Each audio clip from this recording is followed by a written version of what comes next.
Estação Terminal Júlio Prestes. Desembarque pelo lado direito do trem.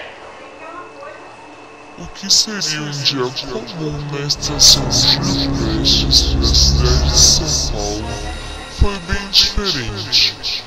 No último trem a chegar na estação, uma mulher inexplicavelmente caiu nos trilhos.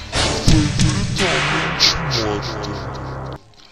Muitos hoje em dia que conhecem a lenda dizem ouvir os gemidos de dor e barulhos do trem passando por cima de seu corpo.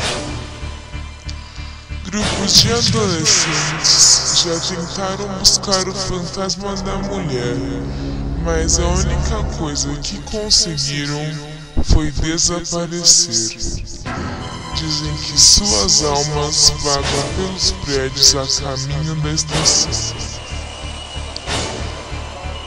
Sempre na sexta-feira, no último trem a chegar na estação, a alma da mulher assombra o último vagão.